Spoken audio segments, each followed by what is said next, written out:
a nova corrida do ouro branco. O mundo parece silencioso por fora, mas por dentro, as engrenagens da nova revolução energética já começaram a girar. Não é mais o petróleo que dita os rumos das potências mundiais. É algo que muitos ainda desconhecem. Um elemento pequeno, leve, branco e extremamente valioso. O lítio, enquanto a maioria segue suas rotinas diárias. Líderes globais, executivos de tecnologia e exércitos silenciosos disputam o controle de reservas escondidas sob desertos, montanhas e salares. A nova corrida do ouro não tem cavalos, nem rifles, tem contratos, satélites e drones. Tudo começou no final do século XX, quando o lítio passou a ser usado em baterias recarregáveis, mas só nos anos 2010, ele se tornou estratégico. A popularização dos smartphones e, depois, dos carros elétricos, fez a demanda explodir. Em 2020, o mundo já sabia, o futuro seria movido a lítio, e quem o controlasse controlaria o futuro. A câmera se aproxima de um deserto branco e silencioso. É o Salar de Uyuni, na Bolívia. Ali, sob a beleza quase extraterrestre de uma paisagem de sal, está uma das maiores reservas de lítio do planeta. Abaixo da superfície, bilhões de dólares dormem em salmoura. Enquanto isso, nas salas fechadas de Washington, Pequim e Bruxelas, reuniões sigilosas avaliam onde investir, quem pressionar, o que comprar e o que sabotar. A corrida havia começado, e ninguém queria ficar para trás. A Bolívia, rica em lítio mas pobre em estrutura, se vê diante de uma encruzilhada: vender suas reservas por migalhas, ou nacionalizar e enfrentar gigantes globais. Em 2019, Evo Morales tentou controlar o lítio. Em 2020, foi deposto. Coincidência? Muitos acham que não. O Chile, com suas minas no deserto do Atacama, já exporta toneladas para os mercados asiáticos, mas sofre pressão ambiental. A extração consome milhões de litros de água por dia, em uma das regiões mais secas do mundo. Populações indígenas protestam, mas o dinheiro fala alto. A câmera mostra um campo de painéis solares, bonito, limpo, tecnológico, mas cada célula ali depende de baterias de lítio para armazenar energia.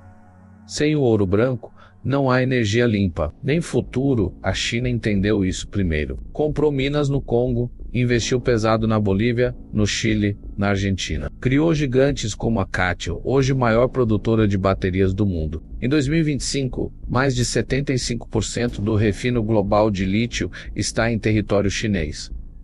Os Estados Unidos da América perceberam tarde demais. Enquanto isso, Elon Musk tuita: "Vamos invadir quem for preciso, mas não vamos ficar sem lítio." Parece piada, mas esconde uma realidade incômoda. As grandes empresas precisam de bilhões de baterias, e elas não crescem em árvores. O desespero por controle cria alianças improváveis. Empresas ocidentais se aproximam de governos instáveis. Militares protegem comboios de caminhões em minas africanas. Hackers invadem sistemas de licitação para favorecer parceiros ocultos. No norte da Argentina, trabalhadores perfuram a terra sob o sol escaldante. A salmoura é bombeada, evaporada, tratada. Um processo lento, caro, mas necessário. Cada tonelada vale centenas de milhares de dólares. O presidente dos Estados Unidos faz um pronunciamento em 2025.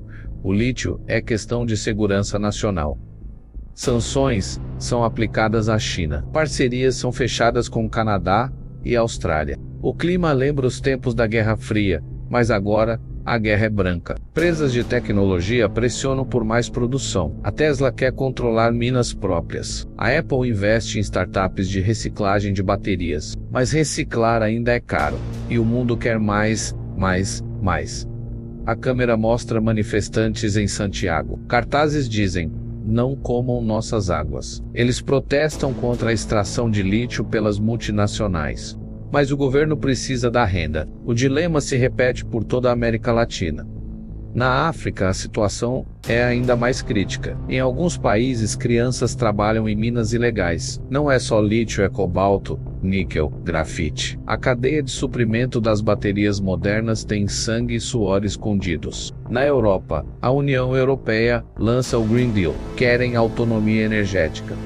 Investem em minas locais, mas a burocracia e os movimentos ambientais atrasam tudo. A dependência da China cresce a cada ano. Um analista de mercado diz: estamos em uma corrida que não é só por energia, é por soberania. E ele tem razão.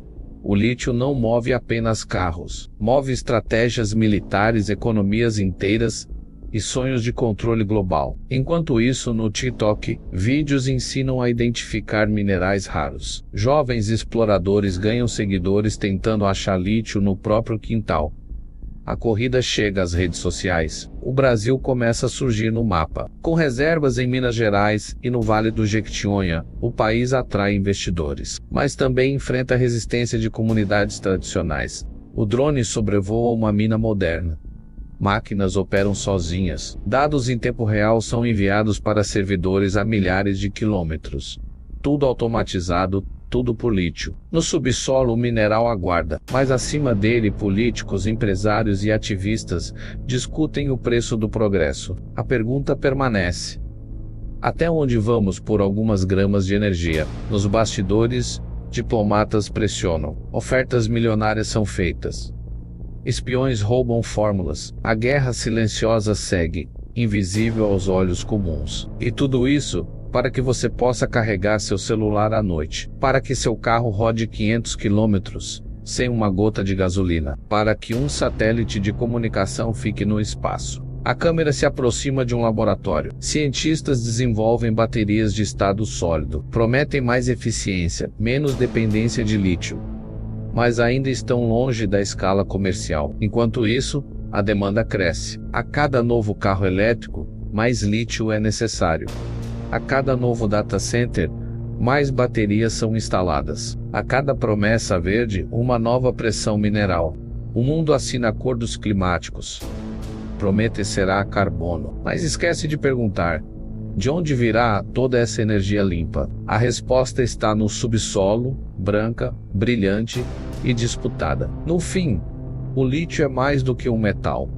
É símbolo de uma nova era, onde o poder se mede não só por armas ou petróleo, mas pela capacidade de armazenar eletricidade, e essa era está apenas começando. A nova corrida do ouro branco, sabotagens e alianças.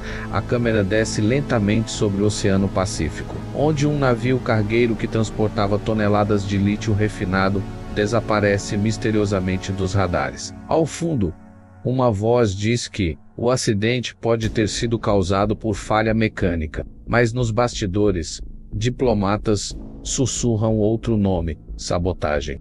A disputa deixou de ser apenas comercial. Ela se tornou uma guerra fria moderna, onde cada ataque cibernético, cada explosão disfarçada de acidente, tem um motivo maior por trás. É o controle do recurso mais cobiçado do século. Um grupo de engenheiros chineses acusa uma empresa norte-americana de espionagem industrial. O projeto de uma bateria ultraleve desapareceu dos servidores. Em menos de 2 meses, um protótipo semelhante aparece em uma conferência em Boston. Coincidência? Poucos acreditam nisso. A tensão aumenta nas regiões produtoras. No norte do Chile, um ataque armado a uma instalação de extração levanta suspeitas. Ninguém assume a autoria. O governo se limita a reforçar a segurança. Por trás das câmeras, porém, sabe-se que interesses estrangeiros estavam envolvidos. Na Argentina, comunidades indígenas interrompem a operação de uma mineradora canadense. Denunciam contaminação da água e destruição da biodiversidade. Pressionado por contratos internacionais, tenta negociar, mas os protestos se espalham como rastilho de pólvora. Em Brasília, empresários de energia limpa se reúnem com o governo brasileiro. O Vale do Lítio, no norte de Minas Gerais, vira manchete internacional. Com reservas significativas e acesso logístico facilitado, o Brasil entra no mapa geopolítico global. E com isso, entra também no radar dos que querem controlar. Satélites espiões registram movimentações incomuns em regiões estratégicas. Análises térmicas revelam perfurações ilegais em zonas protegidas. O lítio desperta tanto interesse que a própria ideia de soberania nacional começa a ser posta à prova. Nos Estados Unidos, um jornalista investigativo revela documentos secretos que indicam a tentativa do Pentágono de controlar diretamente jazidas no Congo, através de empresas de fachada. o escândalo atinge o Congresso, mas os contratos continuam. A China responde investindo em infraestrutura nos países parceiros.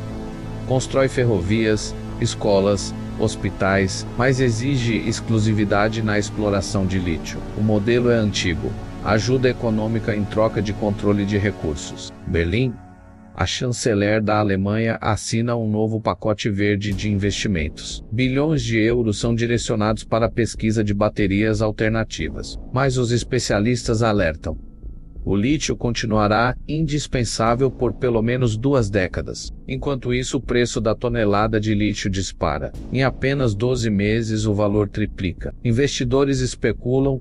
Governos congelam exportações, consumidores sentem no bolso. O carro elétrico, antissímbolo do futuro sustentável, vira objeto de luxo. Na África, as tensões crescem. Em Moçambique, empresas australianas enfrentam ataques armados de grupos rebeldes. Em troca de armas e apoio, os rebeldes oferecem direitos de mineração a mercenários russos. O jogo geopolítico se descentraliza. Na Bolívia, o novo governo retoma os planos de nacionalização.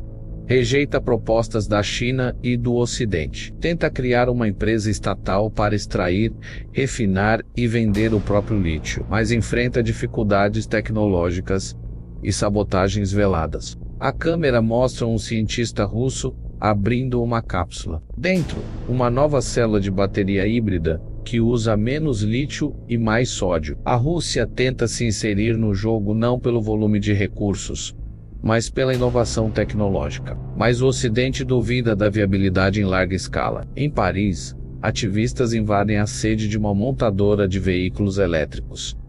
Gritam: baterias verdes, extração suja, a contradição explode. Sustentabilidade para quem?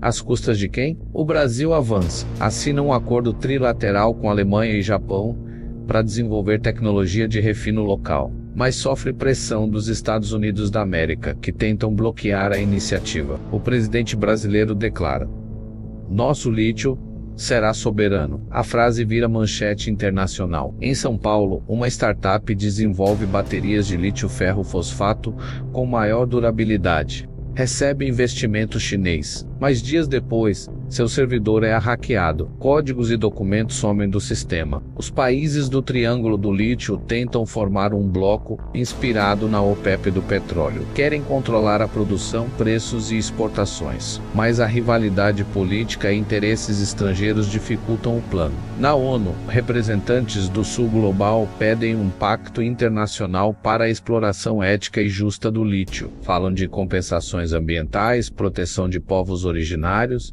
e tecnologia acessível. Mas as potências ignoram. O foco está no lucro. Um drone sobrevoa o deserto do Atacama. Vê-se a marca das piscinas de evaporação, grandes manchas coloridas na paisagem. Um engenheiro comenta: parece bonito, mas está secando o solo. A estética da destruição. Enquanto a guerra do lítio cresce, novos players entram no jogo. Índia, Turquia e Indonésia anunciam descobertas de reservas promissoras. Multinacionais correm para negociar concessões antes que os governos percebam o valor estratégico. No subsolo africano, grupos paramilitares controlam rotas clandestinas. Vendem lítio ilegal para intermediários que abastecem empresas da Ásia e da Europa. O mercado negro floresce, o rastro é invisível, mais lucrativo. A voz da narradora se intensifica. Não é mais uma corrida por desenvolvimento. É por sobrevivência econômica.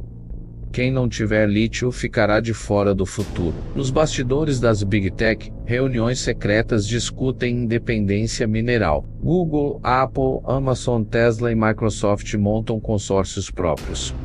Não querem depender de governos, querem controle direto da cadeia de suprimento. Uma nova frente de conflito surge no Ártico. Degelo revela jazidas inexploradas de lítio no norte do Canadá e Groenlândia. Mas ativistas climáticos alertam: explorar ali é declarar guerra ao planeta. O dilema da transição energética se intensifica. Em Pequim, um anúncio oficial reforça a política de autossuficiência.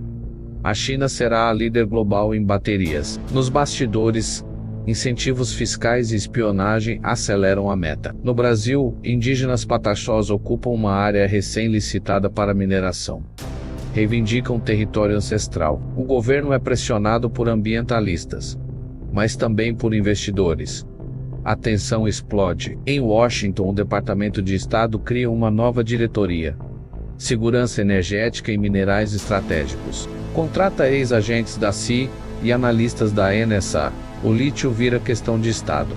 A corrida não é mais silenciosa. Está em todos os jornais, em todas as reuniões, em todos os discursos políticos. A nova ordem mundial está sendo desenhada em pó branco e contratos de extração. Na TV, comerciais mostram famílias felizes em carros elétricos. Mas ninguém fala dos conflitos, da água contaminada, das comunidades deslocadas, dos trabalhadores explorados. A energia limpa tem um custo, e ele não é apenas financeiro. Enquanto mineradoras cavocam o solo, outra camada da realidade se forma por cima. A narrativa: cada país tenta parecer mais verde, mais justo, mais tecnológico. Mas a verdade está sob a terra. E ela é suja, disputada e estratégica. No final da segunda parte, a pergunta que fica não é apenas quem vencerá a corrida, mas se o planeta sobreviverá à ganância que ela revela. A nova corrida do ouro branco, o preço do futuro mundo em 2025, parece mais elétrico, mais digital, mais conectado, mas por trás das telas de celulares, dos carros silenciosos e das casas movidas à energia solar, o custo invisível começa a aparecer. O solo das regiões produtoras está mais seco. As comunidades ao redor das minas têm menos água potável. As promessas de desenvolvimento não chegaram a todos. O futuro chegou, mas não para todos ao mesmo tempo. No norte da Argentina, crianças com a pele rachada brincam perto de uma lagoa artificial que era um rio. O lençol freático baixou. A extração de lítio transformou a geografia e a vida. Especialistas alertam para o esgotamento precoce de algumas reservas. A ganância atropelou a ciência. A pressa do mercado impôs um ritmo que a natureza não pode sustentar. Governos se reúnem em Davos, discutem como regular a exploração, mas empresas já operam além das leis. Em zonas cinzentas, em áreas indígenas, em territórios de difícil acesso, longe dos olhos da mídia. Um cientista brasileiro mostra gráficos, prova que o Vale do Lítio poderá entrar em colapso hídrico em menos de 10 anos. Mas o contrato com uma empresa canadense foi renovado. A produção aumentará 40%. A crise social se espalha. Em La Paz, manifestantes gritam contra a aliança do governo com mineradoras chinesas. Em Santiago, bloqueios interrompem rotas de exportação. Em Brasília, protestos pedem um pacto ecológico nacional. O planeta entra em uma nova fase da corrida. Não basta mais ter o lítio. É preciso refiná-lo, protegê-lo, distribuí-lo com segurança. E fazer tudo isso rápido antes que o mercado entre em colapso. A demanda segue crescendo. Em 2025, mais de 140 milhões de carros elétricos circulam no mundo, cada um com baterias contendo cerca de 8 kg de lítio. Um cálculo simples mostra a insustentabilidade do modelo. Empresas começam a disputar o direito de reciclar baterias antigas. A nova fronteira é a reutilização, mas o processo ainda é lento, caro e depende da coleta organizada. E a maioria das baterias não volta ao ciclo produtivo. Na Suécia, uma startup promete uma revolução. Baterias sem metais raros, feitas de materiais orgânicos.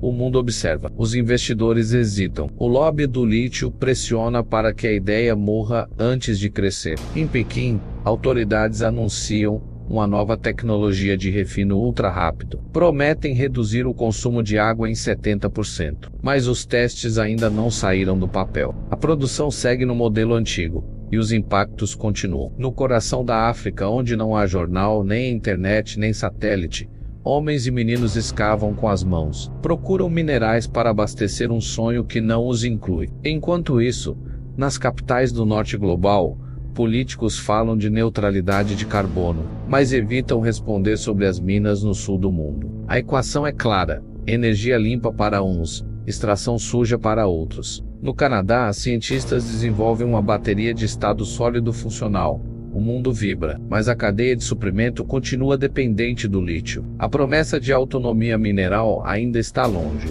A Índia entra forte no jogo, compra empresas australianas, investe em minas da Tanzânia e assina acordos com o Chile. Quer virar potência energética.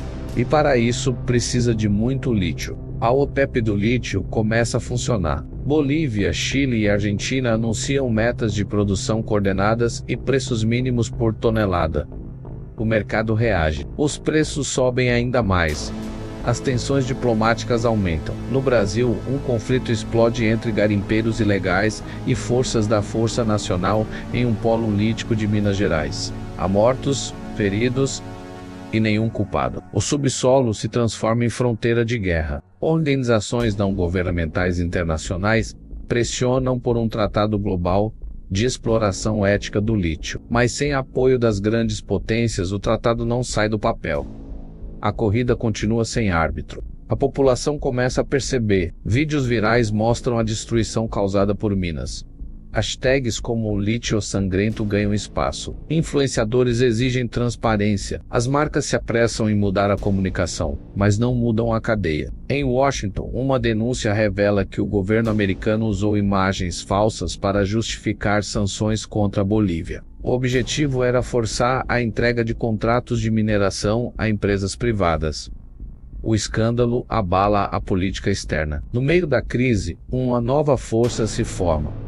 Os povos originários organizam alianças transnacionais. Mapuches, Quechuas, Guaranis e outros grupos indígenas de toda a América do Sul se reúnem e publicam um manifesto. Exigem soberania territorial, respeito ambiental e participação nos lucros do lítio.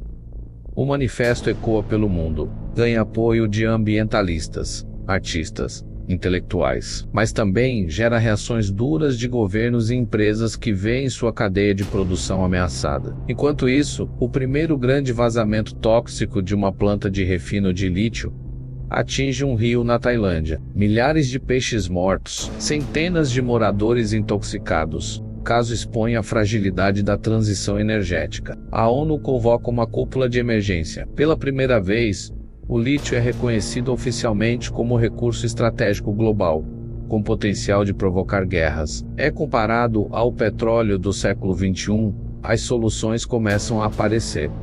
Reciclagem eficiente, baterias com menos impacto, extração com uso de inteligência artificial, tecnologias mais limpas. Mas nada é rápido o suficiente para conter a explosão da demanda. A pergunta ressurge. Quem terá acesso ao lítio? Quem vai decidir onde, quando e como ele será usado? A resposta continua no subsolo e nos gabinetes das potências. O planeta começa a perceber que não há futuro tecnológico sem justiça mineral, que a transição verde precisa ser mais que marketing, que o futuro precisa de ética, não só de energia.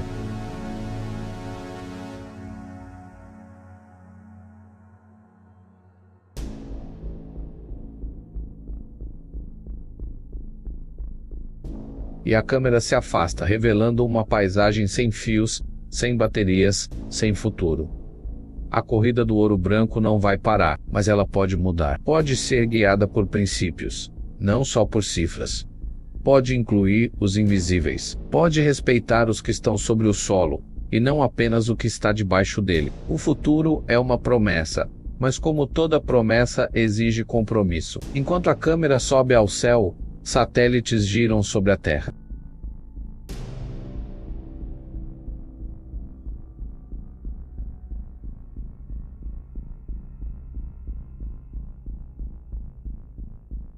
Se essa história te fez pensar, imagine o que ainda está por vir. Inscreva-se no canal para não perder os próximos capítulos dessa corrida global. Curte o vídeo, comenta o que você achou e compartilha com quem precisa entender o verdadeiro preço do futuro.